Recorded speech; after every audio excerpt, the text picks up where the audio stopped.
Discuss करना है वैद्युत फ्लक्स, जो हमने आज का टॉपिक लिया है इलेक्ट्रिक फ्लक्स। तो सबसे पहले वैद्युत फ्लक्स जो आपने इसको सुना होगा क्लास 10th स्टैंडर्ड में, वैद्युत फ्लक्स के बारे में थोड़ा बहुत सुना होगा, लेकिन आज हम थोड़ा सा इसके बारे में डिटेल स्टडी करेंगे। और इसमें बच्चों आपको जो जरूरत होगी सीखने की, सबसे पहली चीज की जो जरूरत होगी वो क्षेत्रफल यानी एरिया के बारे में अच्छे से आपको समझना पड़ेगा। एरिया, और फिर उसके बाद में थोड़ा बहुत आपको समझना पड़ेगा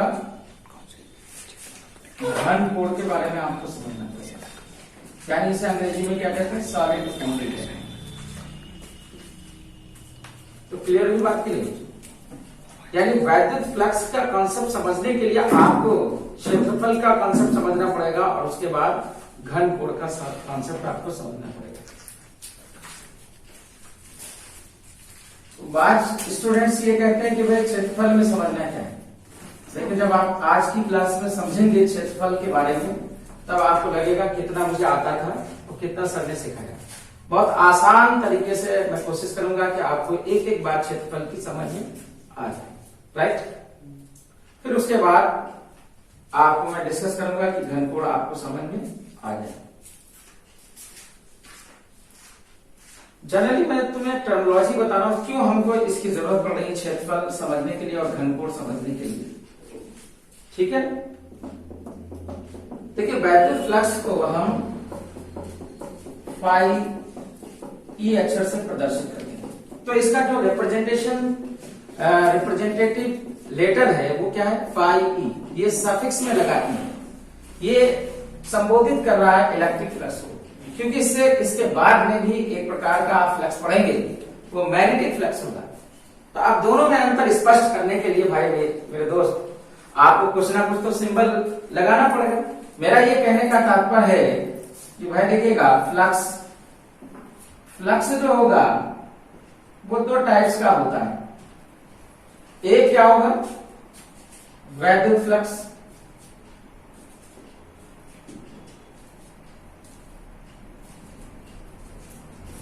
और दूसरा क्या होता है, चुंबकीय फ्लक्स।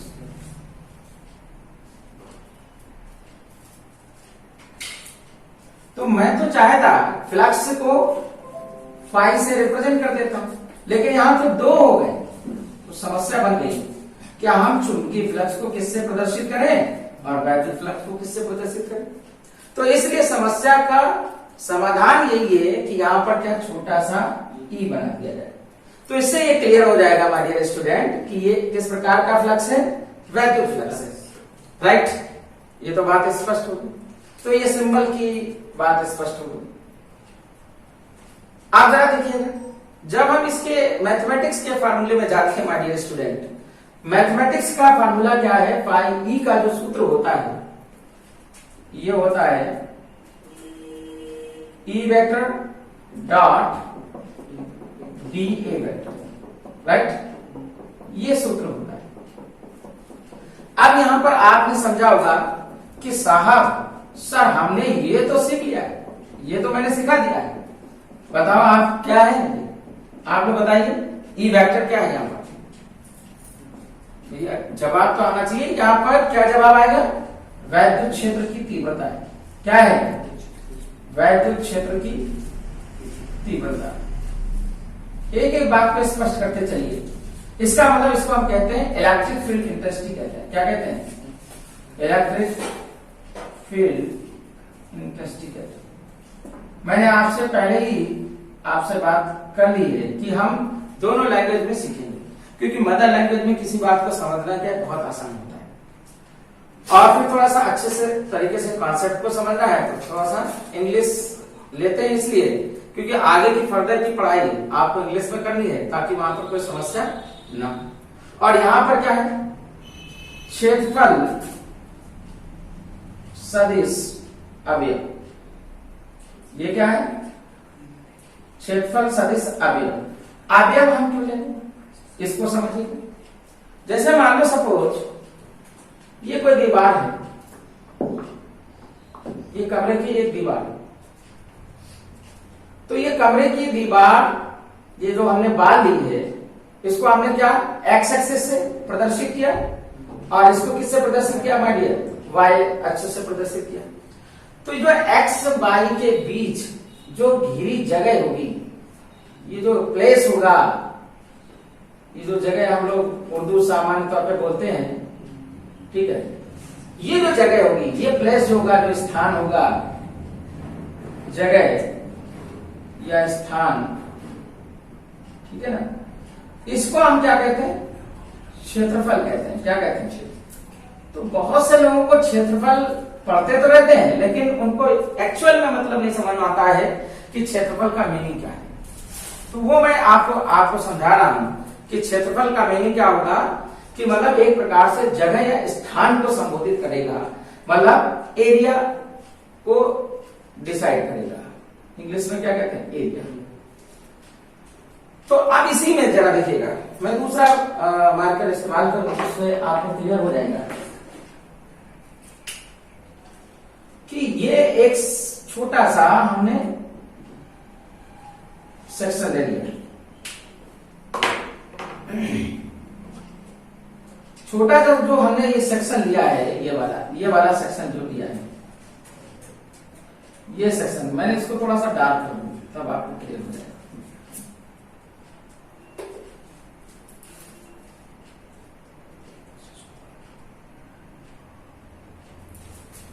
ये मान लो, ये छोटा सा सेक्शन, तो ये क्या, इसको हिंदी में क्या बोलेंगे? इसको आव्यय बोलते हैं। क्या बोलते हैं? आव्यय। मतलब छोटा सा एलिमेंट ले लिया, इस पूरे क्षेत्रफल का छोटा सा भाग। जैसे मान लो सपोज ये एक स्थान था, एक जगह थी, और जहां पर फिर से याद करो हमारा कैरेक्टरिस्टिक्स क्या है, यहां पर गोलू आया और अपने मोहल्ले वालों से कहा, जिस स्थान पर ये पूरा जगह है, कहा भाई छोटा सा हमें भी घर बनाने के लिए जगह दे दीजिएगा। तो अब गोलू हमारा सबका चहीता था, इसलिए लोगों ने इसको कहां जगह दे दी? बीच में दे दी। तो ये जो छोटी सी जो जगह होगी, ये क्या कहलाएगी? अवयव कहलाएगी। लेकिन किसका अवयव है? क्षेत्रफल का अवयव। किसका अवयव है? क्षेत्रफल का अवयव है माय डियर। तो जो हमने ये बताया कि क्षेत्रफल का अवयव है, यानी इसका मतलब क्या हुआ कि एलिमेंट ऑफ एरिया है, एलिमेंट ऑफ एरिया होगा। क्या होगा? एलिमेंट ऑफ एरिया, यानी डिस्क्रीट पार्ट ऑफ एरिया होगा। छोटा सा पार्ट, बहुत ही मतलब कम जगह घेरने वाला, जिसको हम मतलब बस ओनली इमेजिन कर सकते, इतना छोटा, इतना स्मॉल। लेकिन इसके लिए आसान क्या हो जाएगा, ये आप समझिएगा। देखिए, हम कंप्लीट क्षेत्रफल अगर लेंगे तो हमारे लिए क्या बन जाएगी? समस्या बन जाएगी स्टडी करना। अगर हम छोटा सा एलिमेंट ले लेते हैं, छोटा सा एरिया ले लेते हैं, पार्ट ले लेते हैं, तो उससे स्टडी करना हमारा क्या हो जाता है? आसान हो जाता है। क्लियर हुई बात नहीं? इसलिए हम यहाँ पर क्षेत्रफल को बहुत छोटा सा ले लें, डीए वेक्टर ले लें। तो यहां पर देखिएगा, डीए का मतलब डिस्क्रीट एरिया ले। डिस्क्रीट का मतलब बहुत छोटा सा एलिमेंट ले। तो ये तो बात आपको अच्छे से स्पष्ट हो गई होगी कि वैद्युत फ्लक्स का जो सूत्र होगा, इलेक्ट्रिक फ्लक्स का फार्मूला होगा, ई वेक्टर डॉट डीए वेक्टर होगा, जहां ई वेक्टर क्या है? वैद्युत क्षेत्र की तीव्रता यानी इलेक्ट्रिक फील्ड इंटेंसिटी है, और डीए वेक्टर हमारा क्या है? क्षेत्रफल सदिश, यानी ये होगा एरिया वेक्टर। एरिया वेक्टर का स्मॉल एलिमेंट होगा। राइट? ये बात तो आपको क्लियर हो गई। अब यहां पर जरा देखिएगा, दो टाइप की बातें आएंगी। क्षेत्रफल हमारा एक तो 2 डायमेंशनल फिगर होगा, इसका हम क्षेत्रफल देखेंगे, और एक 3 डायमेंशनल फिगर का क्षेत्रफल हम देखेंगे। राइट? क्योंकि इस संसार के अंदर दो ही प्रकार की वस्तुएं हैं, दो प्रकार के फिगर्स हैं, 2D फिगर और 3D फिगर। सो 2 डायमेंशनल फिगर का मतलब जिसमें दो अक्षों का इस्तेमाल हो, उसके द्वारा जो घिरी हुई आकृति होगी, वहां पर 2 डायमेंशनल फिगर्स के द्वारा हम एरिया डिसाइड करेंगे। 3D फिगर में जैसे एग्जाम्पल इसका हम देखें तो सर्किल होगा, ये रेक्टेंगल होगा, और इसका स्क्वायर होगा। समझ में आया ना? यानी रेक्टेंगल यानी आयत हो सकता, वर्ग हो सकता और वृत्त हो सकता। लेकिन 3D फिगर की अगर हम बात करें तो 3D फिगर्स में मतलब गोला होगा जिसे हम स्फेयर कहते हैं, क्या कहते हैं स्फेयर, और क्यूब होगा जिसे कहा जाता है घन, और क्या होगा क्यूबॉइड होगा, घनाभ। तो इस टाइप्स के जो आकृतियां होती है वो 3D फिगर्स कहलाती है और इस टाइप की जो आकृतियां होती है उन्हें 2D फिगर कहते हैं। सो 2D फिगर्स में केवल 2 एक्सिस की रिक्वायरमेंट होती है जबकि 3D फिगर में 3 एक्सिस की रिक्वायरमेंट होती है।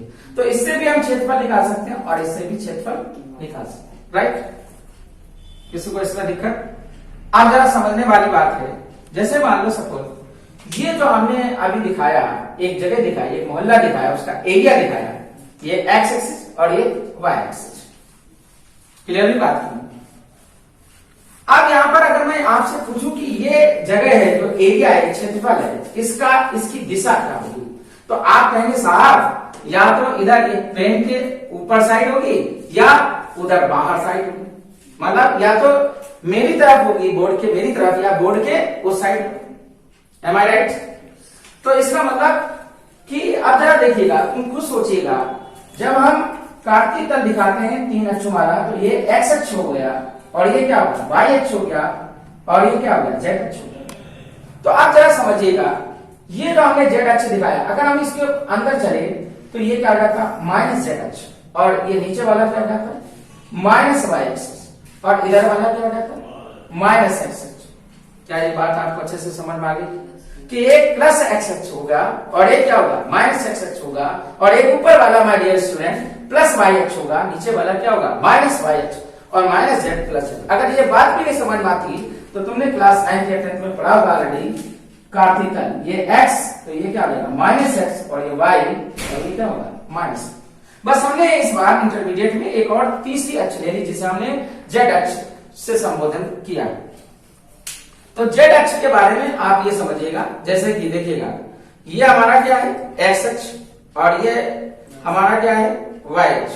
तो अगर हम ये ले लें, ये मेरा हाथ क्या है एक्स अक्ष और ये वाई अक्ष, तो ये ऊपर वाला क्या होगा जेड अक्ष हो जाएगा। ये वाला पेन जो ग्रीन कलर का है ये क्या होगा जेड अक्ष होगा। तो इसी जेड अक्ष को आप देखिएगा, हम इस प्लेन में 2 ही अक्ष दिखा सकते हैं लेकिन तीसरा अक्ष दिखा नहीं पाएंगे। तीसरे अक्ष को दर्शाने के लिए हमने डैश डैश डैश का इस्तेमाल किया है। तो ये तीसरा अक्ष या तो उस डायरेक्शन में होगा या इस डायरेक्शन में, बाहर की तरफ या अंदर की तरफ। तो अगर बाहर की तरफ कोई चीज होती है तो उसका प्लस डायरेक्शन, जो अंदर की चीज तरफ होती चीज उसका क्या माइनस लेते हैं। तो कुल मिलाकर यहाँ पे आपको समझ में आ गया होगा कि अगर हम एक्स वाई का दिशा निर्धारित करें तो एक्स वाई दिशा निर्धारित करेंगे तो ये आ जाएगी इसकी दिशा या तो प्लस जेड या क्या आ जाएगी माइनस जेड। क्या ये बात आपको समझ में आ गई अच्छे से कि ये हमारा एक कार्तीय तल है, ये मतलब एक प्लेन है, सरफेस एक दीवार है जो एक्स अक्ष और वाई अक्ष से मिलकर के बनी हुई है, ठीक है। तो उसका डायरेक्शन क्या होगा, या तो प्लस जेड होगा या फिर क्या होगा माइनस जेड होगा। क्या ये बात अच्छे से आपको समझ में आई, प्लस जेड या माइनस जेड। कुल मिलाकर ये समझ में आना चाहिए कि जो फिगर्स होते हैं वो 2 टाइप के होते हैं। आपने क्लास 7th 8th में बच्चों पढ़े होंगे, कितने टाइप, 2 टाइप्स के, एक ओपन फिगर और एक क्या होगा क्लोज फिगर। यानी 2 डायमेंशनल जो फिगर होता है वो ओपन फिगर कहलाता है, यानी ओपन सरफेस कहलाता है, और जो 3 डायमेंशनल जो फिगर होता है वो क्या कहलाता है क्लोज फिगर कहलाता है। ओपन फिगर का मतलब क्या खुली हुई आकृति और क्लोज फिगर का मतलब क्या बंद आकृति कहलाता है।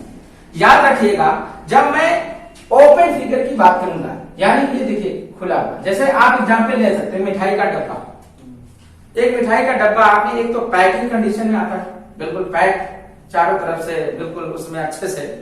कुछ लोगों के मुंह में पानी आ गया बोले मिठाई के डब्बे की बात की सुबह सुबह, ठीक है चलो मजा लेते हैं। लेकिन मैं यहाँ पर मजे के लिए बात नहीं कर रहा हूँ, बस आपको समझाने के लिए बात कर रहा हूँ कि एक मिठाई का डब्बा लिया आपने, तो वो ऊपर से नीचे पूरा पैक था, तो उसे क्या कहा जाएगा क्लोज फिगर। अगर देखिए तुमने देखा होगा बचपन में बच्चे उसी की गाड़ी बना करके खेलते रहते हैं, उसमें पहिया लगा देते हैं, फिर वो गाँव के बच्चे क्या करते रहते हैं खेलते रहते हैं। अच्छा अब मैं कह रहा हूँ कि उसमें क्या करो, तुम ऊपर वाला जो सेक्शन है उसको काट के फेंक दो, सिर्फ एक प्लेन ले लो।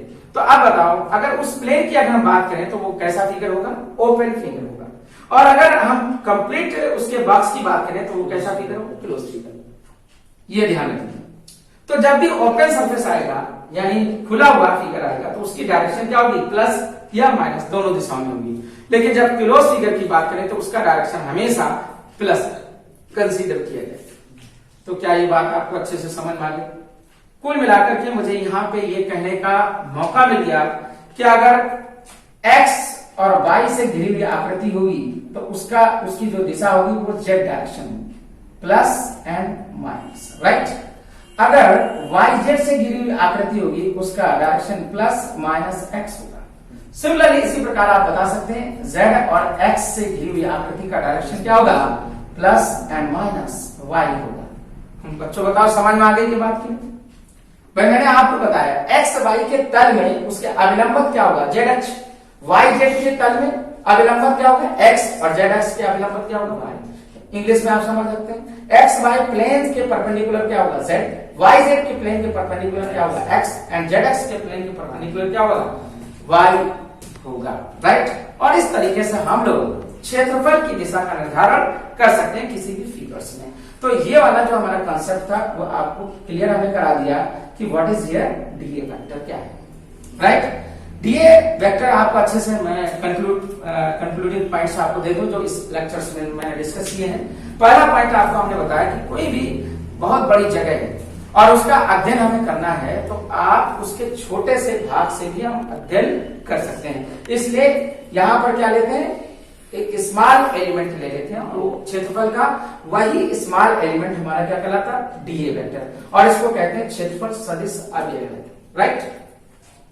अब इसी प्रकार जरा देखिएगा, एक तो ये बात, अब लेकिन यहां पर वेक्टर लगाते हैं तो कल यानी इससे पहले वाले जब हमारा वेक्टर क्वांटिटी का आपने वीडियो सुना वो इसीलिए समझाने के लिए बातचीत थी कि आपको एरिया बहुत अच्छे से आपको समझ में आ जाए। बिकॉज देखिएगा कुछ ऐसी भौतिक राशियां, कुछ ऐसी फिजिकल क्वांटिटी हैं जिनको एक्सप्रेस करने के लिए मैग्नीट्यूड की आवश्यकता है और प्लस डायरेक्शन की भी आवश्यकता है और यूनिट की भी आवश्यकता है। क्लियरली बात की? तो इसलिए मैंने कल इससे पहले वाली क्लास में आपको अच्छे से समझाने की कोशिश की कि हम पहले वेक्टर समझ लेते हैं और वेक्टर की हेल्प से हमको अच्छे से आइडिया आ जाएगा कि हम डीए वेक्टर को समझ सकें। तो यहाँ जो सबसे बड़ा इंपॉर्टेंट चीज है, जो इंपॉर्टेंट इशू है कि क्षेत्रफल का डायरेक्शन निर्धारित करना। डायरेक्शन हम कैसे निर्धारित करें?